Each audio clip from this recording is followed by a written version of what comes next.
ঢুকার আগে অল্প টাইম শুধু কিছু ভূমিকা আপনাদের সামনে পেশ করছি। পৃথিবীতে আল্লাহ মানুষ সৃষ্টি করার আগেই সিদ্ধান্ত নিয়েছেন স্থায়ী মানুষ হবে সৃষ্টির শ্রেষ্ঠ।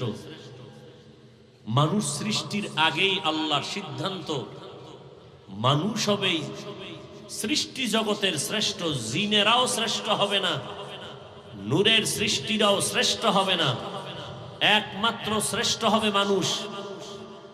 স্থায়ী সিদ্ধান্ত করেছেন মানুষ বানাবার আগেই। আল্লাহ সে সিদ্ধান্ত কোরআনে বলেই দিলেন, ওয়ালাকাদ কাররামনা বানি আদম ওয়া হামালনাহুম ফিল বাররি ওয়াল বাহরি ওয়া রাযাকনাহুম মিনাত তাইয়্যিবাত ওয়া ফাদ্দালনাহুম আলা কাসীরিম মিম্মান খালাকনা তাফদীলা। বনি আদম বড় দামি, বড় শ্রেষ্ঠ। আল্লাহ তাআলা বলেন, জমিনে চলার মতো রাস্তা খুলে দিলাম আমি আল্লাহ। সাপ চলে, ওর একটা আলাদা রাস্তা আছে, আছে না নাই? কুকুর হাঁটার রাস্তা আছে, বাঘ চলার রাস্তা আছে, মাছগুলো চলে, ওদের রাস্তা আছে। মানুষ চলার রাস্তা হলো শ্রেষ্ঠ রাস্তা। এমন রাস্তা বাঘের জন্য নাই, এমন রাস্তাটা কোনো প্রাণীর জন্য নাই।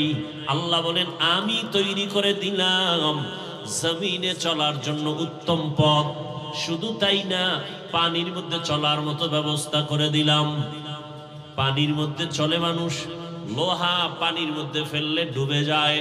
মানুষের মেধা খাটাইয়া ওই লোহা দিয়া আবার সুন্দর বড় বড় স্টিমার বানাইয়া ভাসমান হইয়া এক প্রান্ত থেকে ভিন্ন প্রান্তে যায় ব্যবসার জন্য। আল্লাহ কয়, বান্দা তুই নিজে বানায় বাহাদুরি করিস না, তোকে বানানোর মতো মেধা দিয়েছি আমি আল্লাহ। এরপরে আল্লাহ বলেন, আমি আল্লাহ মানুষের জন্য জমিনে উত্তম খানার আয়োজন করেছি। আমি পিপিলিকার খানাও দেই, কুকুরের খানাও দেই, জঙ্গলের প্রাণীর খানাও দেই, নদীর মধ্যে হাজার হাজার মাছের খানাও আমি আল্লাহ দেই। উড়ন্ত পাখির খানাও কে দেন? জবান খুলেন, কে দেন? গর্তাওয়াকুল মিকুনি হার সুবহ শাম মিরাসানা দরসকে তু আজলা মাকাম জুজবা হাকচি জেমখা আজ ইনসোজা ফজলে উআ মস্তে দর জুমলা জাহা। জঙ্গলের প্রাণীর রিজিকও আল্লাহ দেন, নদীর মধ্যে হাজারো মাছের খানা কে দেন? জঙ্গলের প্রাণীরা কি সকাল 8টায় বাজারে আসে খাইতে? ওদের জায়গা মতো খানা আল্লাহ পৌঁছাইয়া দেন। কিতাবের মধ্যে আছে, একটা কাক যখন বাচ্চা দেয়, কাক কাক চিনেন তো? কি কাম নাকি এলাকায়? হ্যাঁ, কাউয়া। কাক কালো, কোকিল কালো, কালো মাথার কেশ, এর চেয়ে বেশি কালো মনের হিংসালেশ। নিম তিতা, নিন্দা তিতা, আরো তিতা খর, এর চেয়ে বেশি তিতা 203-এর ঘর। চাকা গোল, পয়সা গোল, গোলালু গোল, এর চেয়ে বেশি গোল মনের গন্ডগোল। বাংলাদেশে এই পরিমাণ গন্ডগোলের কারণে হুজুরেরাও এক জায়গায় হইতে পারে না, আর পারবে কিনা জানাও নাই। তবে রেডি থাকেন, মায়ের কপালে আরো আছে, রেডি থাকেন। বহু ফিডে আছে কপালে, কি পরিমাণ ফিডে আছে কপালে আছে, কোনো সীমানা নেই। আর যদি ইমান টিমান বাদ দিয়ে চলেন, মানে দাবি করবেন মুসলমান, দাড়ি রাখবেন না, দাবি করবেন মুসলমান, সুদ খাইবেন, দাবি করবেন মুসলমান, পর্দা করবেন না, আপনার কোনো টেনশন নেই। আপনি দুনিয়ায় বাদশা, কিয়ামতে বিনা হিসাবে জান্নাত। কি? আর যদি কোন না, মুসলমান দাবি করলে চাপাবাজি না, দাড়ি রাইখা মুসলমান দাবি করুন, টুপি ওয়ালা মুসলমান হব, আল্লাহকে ধোকা দিব না, তাহলে রেডি থাকেন পিডা খাওয়ার জন্য। আল্লাহ দুনিয়ার অবস্থা বড় খারাপ। করোনা দিয়েই এ পৃথিবীটাকে মাজা ভেঙে দিয়ে গেছে এক করোনা। আর সোজা হবে না, আর জীবনে সোজা হবে না।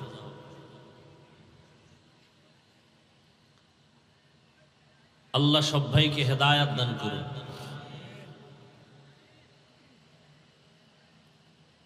আপনারা তো মনে করেন স্বাধীন স্বাধীন স্বাধীন, না? কিসের স্বাধীন? স্বাধীনের ব্যাখ্যা কি? হুজুর বয়ান করবে, তার বয়ানে বাধা দিবে, এই স্বাধীন? মসজিদের খতিব সাহেব বয়ান করবে, বয়ানের উপরে রেস্ট্রিকশন আসবে, এই স্বাধীন? কিসের স্বাধীন? মহিলারা রাস্তায় নামছে কোরআনের ভুল ধইরা, যে কিছু কিছু জায়গায় আল্লাহ পাক ইনসাফ করেনি, তাও ওই ভুল ধরতে চায় আম্মা জানেরা। এরা এখন কমিশন গঠন করে যারা বেশ্যাবৃত্তির লাইন নিয়ে দৌড়াচ্ছে, 24 ঘন্টা জেনার মধ্যে আছে, এগুলো লাইসেন্স চায় যে এগুলো কাম বৈধ। স্বাধীন না? স্বাধীন। আল্লাহ হেদায়াত দান করেন।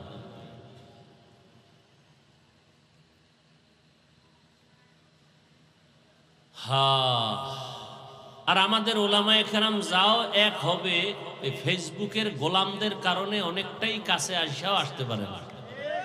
এদেশে ফেসবুকের গোলাম যারা আছে, আলেমের দুশ্মন, কিছু হলেই ফেসবুকে লোকমা দেয়। হুজুর সতর্ক হয়ে যান, ফেসবুকে দেয় লোকমা। এরকম বেয়াদব আছে না নেই? এই বেয়াদবদের কারণে ওলামায়ে কেরাম কাছে আইসাও আসতে পারে না। আল্লাহ হেদায়াত দান করুন। সারা বাংলাদেশে বলি, আলেমদের বিরুদ্ধে যারা লেখালেখি করে, এরা মা বাবার অভিশপ্ত সন্তান। একটাও মা বাবার ভালো সন্তান না।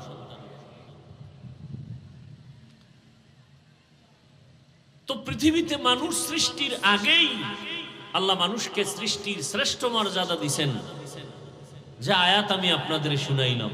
মানুষের জন্য উত্তম খানা কুকুরেও খায়, শুকরেও খায়, গরুয়েও খায়। মানুষের খানা কি এক? মানুষের যত খানা সব কাবারে আটকানো, যাতে ময়লা না লাগে। আপনি ভাত খাবেন, চালটা কাবার লাগায় দিছেন। আপনি রুটি খাবেন, গম কাবারে আটকানো। আপনি মাছ খাবেন, কাবার খুলে খাও। গোশত খাবেন, চামড়া দিয়ে আটকানো। চামড়াটাও খাইতে মনে চায়, পশম দিয়া কাবার লাগায় দিলেন। ফল খাবেন, কাবারে ঢুকানো। কিছু কিছু ফল আছে কাবার সহ খাওয়া যায়, যায় না? যেই কাবার গুলো সহ আপনি খেতে পারবেন, সে কাবার গুলো এতটাই সফট, এতটাই প্লেন, যে বাইরের ময়লা আটকায় না। বাইরের ময়লা আটকায় না। আর যেটা আটকায় যায়, ওইটার চামড়া সহ কাবার সহ খাওয়া যায় না। যেমন কলার ভিতরে ময়লা আটকায় বাহির থেকে, এজন্য এটা ফালায় খাও। আপেলের উপরের কাবারের উপরে ময়লা আটকাবে না, হালকা পানি দাও, ধুইয়া নাও, কাবার সহ খাও। আঙ্গুরের ময়লা আটকাবে না, কাবারটা সহই তুমি ধুইয়া খেয়ে ফেলো। তো মানুষের রিজিক এত প্রিয়। আল্লাহ তাআলা বলেন, মানুষ হবে সৃষ্টির শ্রেষ্ঠ। সিদ্ধান্ত মানুষ বানাবার আগেই, তো দুনিয়ায় পাঠাবার পর এদের শ্রেষ্ঠত্ব ধরে রাখার জন্য আমি আল্লাহ কিছু ব্যবস্থাও দিয়েছি, যেই ব্যবস্থাগুলো ধরে রাখলে ওর সম্মান ইজ্জত কখনো নষ্ট হবে না। এই ব্যবস্থার মধ্যে দুইটা ব্যবস্থা আল্লাহ দিলেন। এক ব্যবস্থা ব্যক্তি, দ্বিতীয় ব্যবস্থা কিতাব। ব্যক্তিদের মধ্যে শ্রেষ্ঠ ব্যক্তি রহমাতুল লিল আলামিন। কিতাবের মধ্যে শ্রেষ্ঠ কিতাব হলো কোরআনুল কারীম। শ্রেষ্ঠ ব্যক্তি রহমতের নবী আমার, তিনিও আসলেন মক্কা নগরীতে। কিতাবের মধ্যে শ্রেষ্ঠ কিতাব আল্লাহ এটাও দিলেন মক্কা নগরীতে। তবে ব্যবধান, আল্লাহ যে দুইটা ব্যবস্থা দিলেন, কিতাব আর ব্যক্তি, এই দুই ব্যবস্থা যারা মেনে চলবে তারা দুনিয়ায় বাদশা, আখেরাতেও বাদশা। এদের কোনো সম্মানও কখনো যাবে না, ঈমানও যাবে না। তবে এই দুই ব্যবস্থার মধ্যে পাওয়ার হলো ব্যক্তির পাওয়ার বেশি। এজন্য আল্লাহ ব্যক্তি জমিনে বেশি পাঠাইছেন, কিতাব কম পাঠাইছেন। নবীগণ, সিদ্দিকগণ, শহীদগণ, সালেহগণ, লক্ষ লক্ষ নবী রসুল, লক্ষ লক্ষ সাহাবায়ে কেরাম।